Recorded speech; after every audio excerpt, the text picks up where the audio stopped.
В одной из палат детского отделения центральной клиники санитарка забыла покормить малыша, оставленного родителями. Он тихо всхлипывал, уже осознавая в свои 6 месяцев. Никто за ним не придет. Система научила его молча страдать. Но судьба иногда меняется, когда появляется тот единственный человек, способный услышать даже самый тихий плач. Утреннее солнце пробивалось сквозь жалюзи и озаряло кабинет Елены Андреевны золотыми полосами. Тиканье часов на стене сопровождало ее размышления, еле слышное, ставшее почти неотъемлемой частью тишины. «Мы осознаем всю ответственность», — тихо произнесла женщина, сидящая напротив. Ее муж крепко сжимал ее руку, передавая свою решимость. «Просто страшно. Мы не справимся. Лучше мы сразу от него откажемся», — сказал мужчина. Елена Андреевна склонила голову, оценивая эту пару своим особым взглядом. «Знаете», — ее голос был мягким, но в нем ощущалась сталь. «Один мудрый человек как-то сказал мне: страх — часть любви. Если бы вы не боялись, это было бы хуже.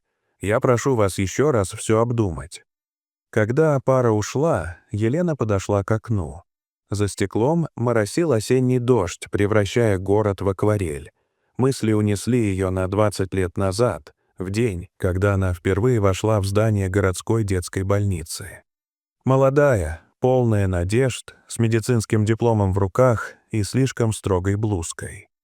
Реальность контрастировала с мечтами. Облупившиеся стены, запах хлорки и нестерильный воздух человеческой боли. «Новенькая?» — спросила сзади женщина с серыми глазами. «Я Зоя Васильевна, старшая медсестра. Пошли, покажу тебе твой фронт». Провинциальная клиника в Твери не походила на ее представление. Палаты, в которых дети лежали одни. Особая палата отказников. «Здесь те, от кого отказались», — говорила Зоя с горечью. Елена сделала шаг назад, будто от чудовищной правды. В палате малыши. Кто с гидроцефалией, кто с эпилепсией, кто просто нежеланный. Один из них — Никита, 6 месяцев, ДЦП и простуда. Первая неделя в больнице была испытанием. Хроническая нехватка персонала, выгорание, дежурство по 13 часов. Молодая интерн Елена еще держалась. Пока однажды ночью после кризиса она не вспомнила о палате отказников. Она ворвалась туда и поняла. Никиту не кормили более 10 часов. Он лежал молча. Лишь слабые вздохи выдавали, что он жив. Кто дежурил? Ее голос эхом разнесся по коридору. «Я, но Зоя сказала, что приоритет у поступивших», — пробормотала молодая медсестра Настя. «Он больше не плачет. Ты понимаешь, что это значит?» Когда пришла Зоя, Елена не скрывала слез. «Он не менее важен. Я останусь. Он будет есть. Он будет жить». Елена разогрела смесь, тщательно проверяя температуру каплей на запястье, чтобы она была идеальной для чувствительного животика Никиты. Она нашла чистую пеленку, сменила ее с заботой и аккуратностью, словно оберегала крошечное хрупкое чудо. Затем прижала малыша к себе, ощущая, как он такой слабый и беззащитный, все же живой, дышащий, настоящий. Его крохотные ручки дрожали, иногда делая слабые судорожные движения, но, когда Елена коснулась губ бутылочкой, он все же слабо глотнул. Это было почти неуловимо. Но это было. Она не спешила.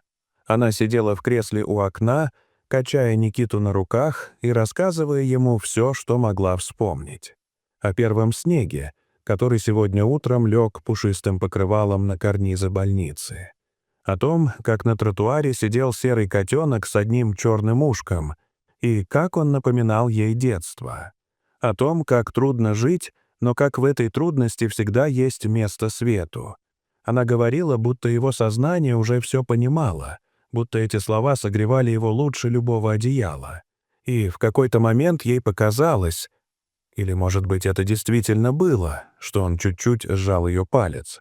И в этом маленьком усилии было больше надежды, чем в сотне сказанных вслух обещаний.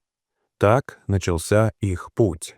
Каждый день она приходила в палату, делала массаж, упражнения, читала о ранней реабилитации. За 2 недели Никита изменился. Начал гулить, пытался поднять голову. «Ты к нему привязываешься», — однажды сказала Зоя Васильевна. «Не приручай. Потом в доме малютки ему будет больнее». Но Елена уже сделала выбор. «Я не брошу его». Ее жених Павел был в ярости. «У нас свадьба, карьера, Европа, а ты променяла все на подкидыша-инвалида?» «Он не подкидыш, он мой», — говорила Елена. После сложных бесед с родителями, заведующим и комиссиями, Елена получила разрешение на усыновление. Она забрала Никиту из дома малютки к себе. Квартира быстро преобразилась. Кроватка, игрушки, тренажеры. Елена стала реабилитологом.